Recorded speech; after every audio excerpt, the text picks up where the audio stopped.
që të provoj se unë nuk jam ky që jam, po jam ai që ata thonë.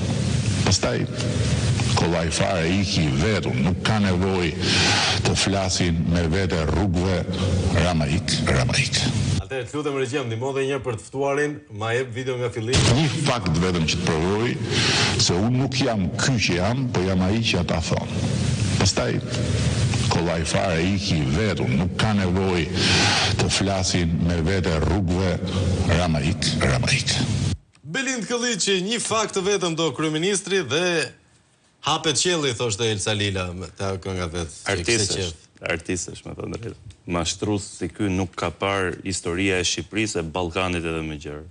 Domethënë të gënjejë njeriu në këtë lloj pike, mos i dridhet. Robi kishte me qemin media. Edhe të mos i dridhet qerpiku fare artistësh, me thënë drejtën. Kjo ishte gjatë protestave tuaja masive të korrikut të shkuar. Ato të bukurën që i thot Tos Lubonjës, mbaja mend ti Tosi do të kur garonte për kryetar bashkie. Te dhoma vllai do vazhdoj. Se te dhoma vllai që ka lënë vllai bosh si emigrant, ka apartamenti 2 dhomë me kuzhinë që kishte. Aty do jetoj edhe kur të përfundoj mandatet e mia si kryetar bashkie. Dhe në fakt sot jeton në Surrel ke një saraje vogël, miliona euro e të vllajt. Belind Këlliçi, mirëmëngjes. Mirëmëngjes.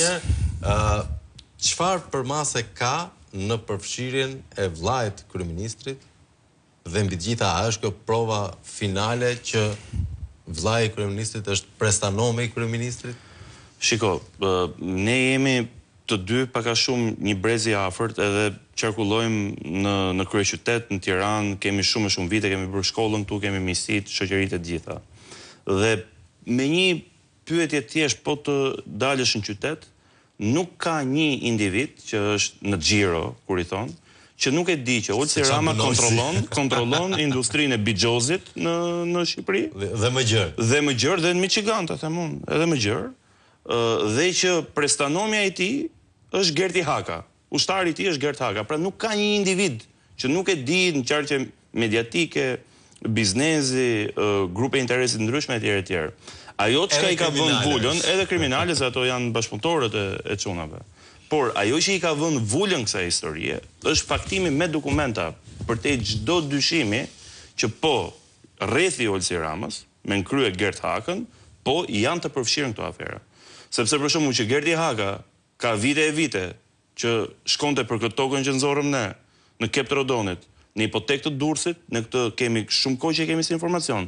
Puna është ta faktonim, ta lidhnim tokën, ta lidhnim me kazinon, ta lidhnim me licencat, ta lidhnim me pastrimin e parave, sepse një tokë është rast unikal në botë, Tauland Balla ka rënë në heshje. Ka 72 orë, Taulandi që nuk ka lënë vil pa shpjeguar kërcitjen e çmimeve, truall, tokë, apartamente etj, ka ngelur urt. Tani ta bëjmë pak më thjesht për ata që sigurisht mund t'i ketë shpëtuar, e kanë dëgjuar, por nuk e kanë të qartë. Më duhet një kronologji e historisë. Ta them. Si fillon nga një truall me goxha sipërfaqe në Kep të Rodonit dhe përfundon në kazinon me. Çfarë ndodh? Ka një ligj në Shqipëri që hotelet me 5 yje kanë të drejtën të licencohen për të marrë kazino.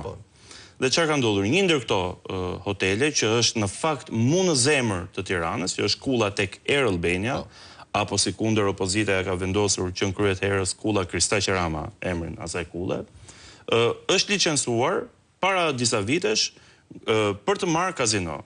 Licencën e ka patur në përdorim një kompani që ka pjesën, le të themi, monopolin e tregut të lërave të fatit apo të bixhozit në Shqipëri, që është kompania Space Plus, e një shtetasi shqiptar Bledar Sinani, dhe kanë futur, duke qenë se kanë patur zero historik si për erë, kanë qenë anonime tjerë, kanë futur 1% një kompani çeke për të plotësuar know-how-n edhe eksperiencën edhe për të qep letrat. Çfarë ndodh rrugës? Për t'i nxjerrë nga loja, këtë e kanë patur në bashkëpunim me kompaninë Alpstar.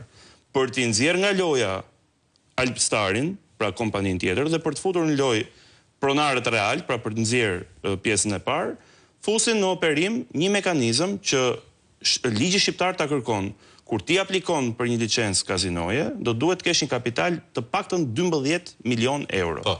1 miliard e 200 milion lekë. Ka qenë e vjedhur dhe edhe kompania Alpstar që kishte 99% fillimisht të licencës, kishte vendosur një tokë si garanci. Dhe çfarë bëjnë? Ndrojnë tokën me tokën, kur vendoset nga autoriteti mbikëqyrjes lërave të fatit, autoriteti konkurrencës, dhe merret vendimi për të ndruar pronësinë dhe për të ndruar pronësinë e licencës, u vendos si kusht që këta do duhet kishin një tokë tjetër, kompania që vinte. Dhe këtu hyn në lojë Olsi Rama me Gerti Hakën dhe rrezin e tij miqësor. Pasi vjedhin me vendime shumë të dyshimta të gjykatës së apelit Durrës. Vjedhin një truall gjigant në flitet të paktën 1 milion metër katror në kepin e Rodonit në zonën e Draçit në Durrës.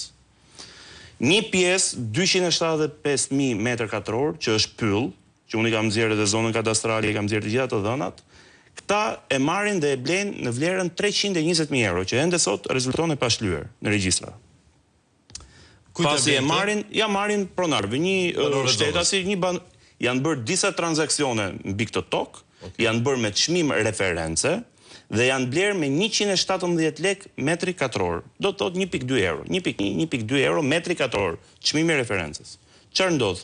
Pasi e blejnë 320.000 euro këtë truallin, 275.000 metër katror pyll, bën një rivlerësim me një inxhinier dhe brenda një muaji e gjysmë, kjo toka rivlerësohet nga 320.000 euro në 26 milion euro. Bingo! Regjistrohet me kartel, regjistrohet një hipotekë dhe gjysma e kësaj toke, jo gjysma, se ka ajo toka është prapë ky shtet si Bledar Sinani, që i ka dhënë Edi Rama me firmën e tij statusin e investitorit strategjik, që ta kuptojnë njerëzit kush janë investitorët strategjik në Shqipëri. Nuk ka asnjë kompani të huaj, nuk ka asnjë biznes të madh, nuk ka asnjë kompani le të themi perëndimore etj. Është Rama me klientët e tij. Dhe kjo toka bëhen gjitha. Këtu bëhet Bledar Sinani edhe investitor strategjik, i jepet edhe leje, edhe miratim për të bërë kompleks vilash. Kjo toka merret një pjesë e saj edhe për të marrë licencë kazinoje, po ke Bledar Sinani, po ke rreth këtyre. Dhe ç'a ndodh? Gjysma e tokës përdoret për t'u shkëmbyer me tokën që kisha Elpstari, dhe çuditërisht gjehet një shtetas venezuelian, nuk ka shkel kurrë në Republikën e Shqipërisë, nuk ka ardhur kurrë. Mosha jonë është edhe ky që kanë gjetë. Dhe ky bëhet pronar 99% i licencës së kazinos tek Air Albania. Pa ardhur një herë në Republikën e Shqipërisë, pa patur asnjë kontakt me asnjë zyrtar të Republikës së Shqipërisë. Tashi të dali njëri këtu nga Venezuela. Jose Elize Maradei Marquez quhet ky. Si? Jose Elize Maradei Marquez. Ky Marquezi, ky nuk ka ardhur asnjëherë dhe ky vjen dhe bëhet pronar kazinoje këtu. Tani i vetmi person që lidh më të varfër në botë, të gjitha njerëzit është Olsi Rama dhe Gerti Haka, që misia e tyre njihet në të gjithë Tiranën, kudo, që këtë e pohon dhe Olsi Rama me gojën e tij e ka pohuar në media. Ne kemi nxjerr video nga ndeshja që u luajt në 2014 në Serbi, ndeshja Serbi-Shqipëri, dhe atëherë po ta mbashmën lejoheshin vetëm 40 shqiptar për të shkuar në stadium. 2 nga këta 40 kanë qenë Olsi Rama dhe Gerti Haka.